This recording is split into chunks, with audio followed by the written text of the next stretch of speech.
Hello students and welcome back to Simple Learning. I hope your preparation is in full swing for your pre-boards and later on for your board exams for this year 21-22.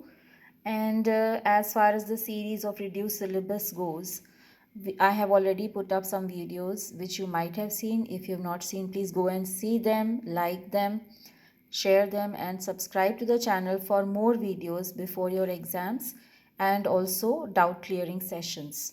Now, as a part of your reduced syllabus, the next chapter we are going to discuss is the growth of nationalism. Now, here again, the syllabus is quite reduced, so you don't have to waste time on some parts of the chapter. You can easily cut them off, take your book and mark along with me. So, let's get started. Growth of nationalism. You can see the box of syllabus. This is for the entire syllabus of the chapter which was earlier prescribed by ICSE, but now it is reduced. So we will go page by page and we will mark it. All right. Now the very first paragraph you don't have to do. You can just read it for introduction. I always suggest to read the paragraph so that you get inducted into the chapter and it helps you to understand the chapter better. The very first heading is factors promoting the growth of nationalism. It is not in syllabus, so you can cancel it. So you can just cancel this. No definition of nationalism will be asked because this part of the chapter is entirely cancelled. So you can cancel this. So all these factors which are given here, right from economic exploitation to all these points, you can just cancel them. And then repressive colonial policies, all this you can cancel, children. It is already, you can see, cancelled in my book as well.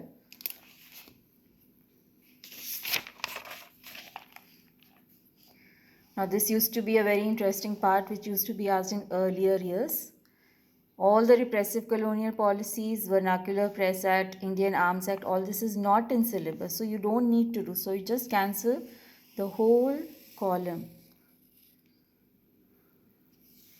I hope you are clear with it. You don't have to do any of these repressive colonial policies. Ilbert Bill, Arms Act, Vernacular Press Act is all cancelled.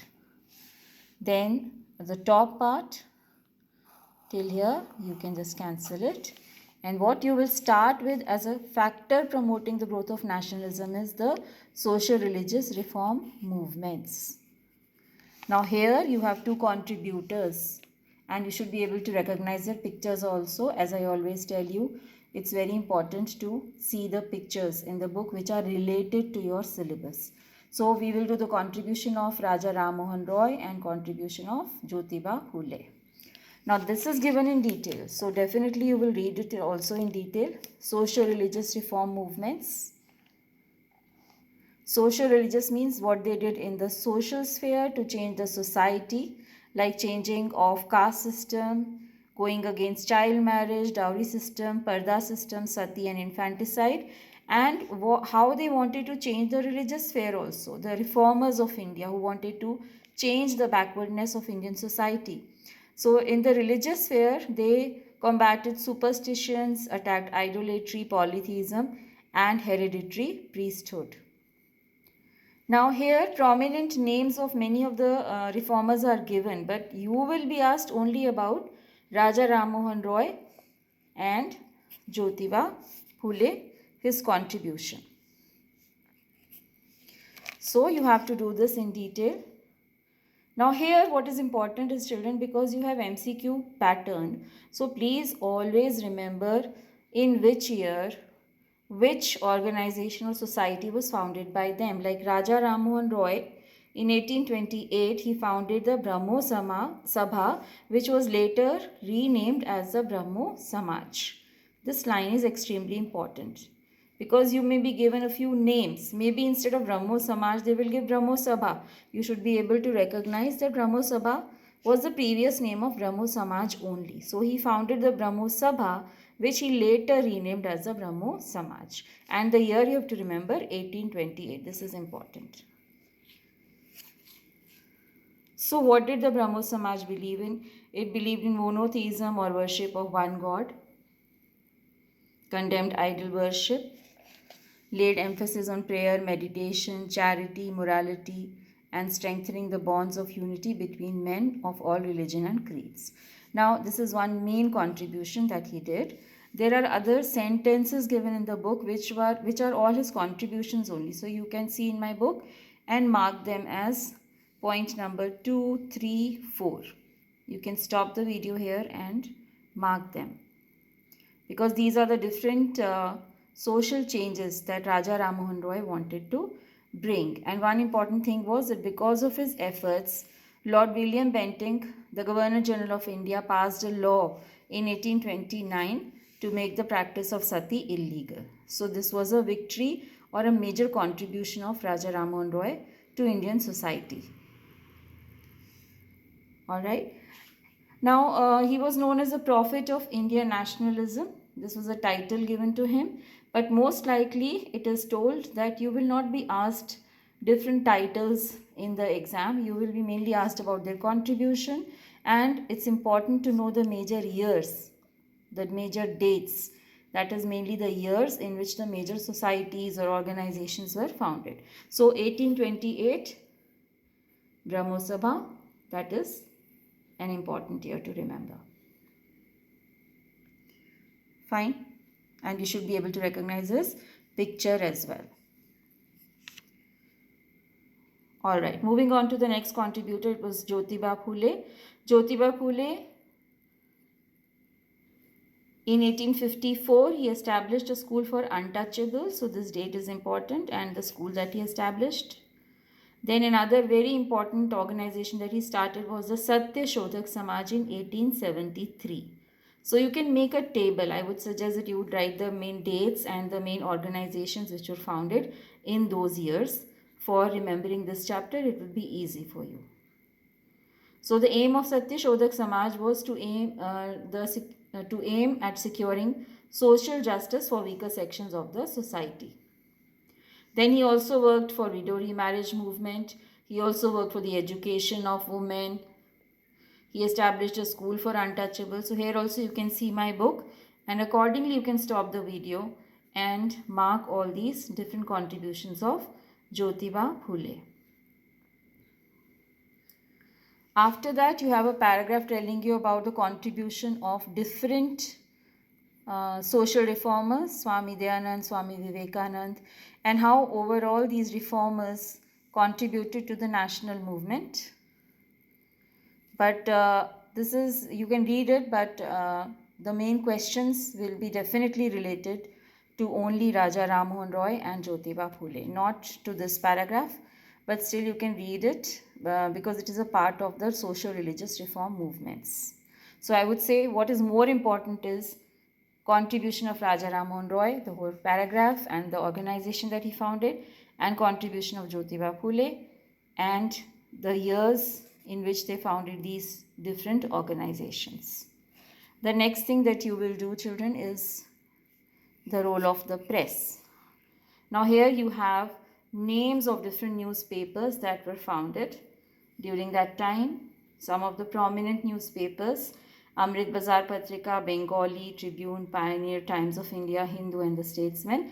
These were all printed in English. So these kind of details you can be asked, which of these papers were not printed in Hindi, and they can give you certain names. Now Amrit Bazar Patrika seems to be a Hindi name, but actually it was published in English.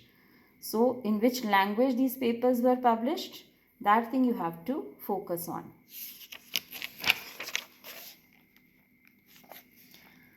Then you have, after the names of the major newspapers, you have here 4 points given about the role of the press. In another video on my channel, I have given you all the main pointers related to this chapter, that is regarding the growth of nationalism. It is an animated video, so please go and check it out. I will put it up in the I button here on top, so you can refer to that video as well for the main points of this chapter. So this contribution of the press with its keywords is important. Now what are the keywords? That the press sent the message of patriotism and modern liberal ideas to the people. It set up daily criticism of unjust policies of the government. It made possible exchange of views among different social groups. It made Indians aware of what was happening in the world. So these main keywords, if you remember, you will be able to answer well.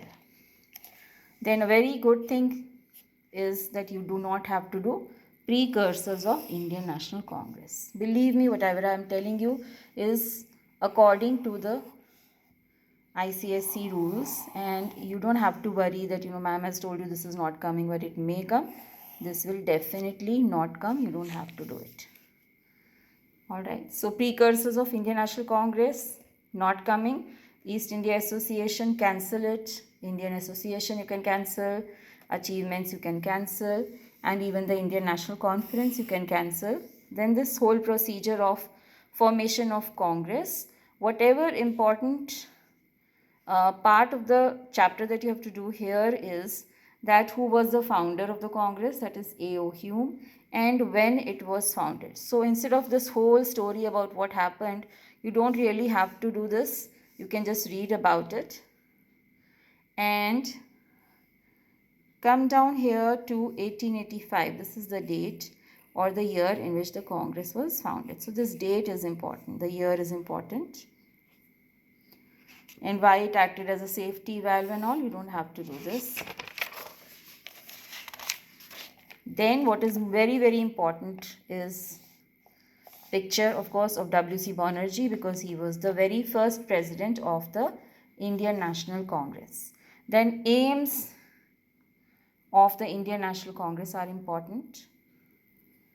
Aims are very important, children. I have written here mug up because I really tell my students to really mug up these lines, because these lines as it is, if you were earlier writing a long answer, you had to write it exactly the same thing. But now same thing can be given to you in an MCQ and one thing might be twisted and you may be asked what was among these not the aim of the Indian National Congress, or here the aims of Muslim League might be mixed with it and you may be asked to find out one aim of the Indian National Congress. So you have to be very well versed with these sentences. To promote friendly relations between nationalist political workers from different parts of the country, to develop and consolidate feelings of national unity, irrespective of caste, religion or province, to formulate popular demands and present them to the government, and to train and organize public opinion in the country. So please learn them as it is. This is extremely important. Then the Congress held sessions every year. You don't have to do all these resolutions and the table. You don't have to do this table except only for the first two sessions. This is extremely important. First session was held in 1885 in Mumbai. President was W.C. Banerjee. You can see his picture here. You should be able to recognize his picture. And then second session was held in 1886 in Kolkata. The president was Dadabhai Naoroji. That's all. After this, you don't have to do anything. But these two are important. So that is all about this chapter. In the next video, I will be telling you about the early phase of Indian national movement, and the next one will be the assertive phase. That is a very difficult and confusing chapter for many of the students, and believe me, I have got very important and good tips for you for those chapters, and it's an insider tip, so I will be telling you in those videos. So please like the video, subscribe to the channel, share the video with your friends. Do not go without subscribing because it really undermines my efforts. So I believe you are using these videos to your advantage and they are helpful for you. So I'll see you in my next one. Until then, bye-bye.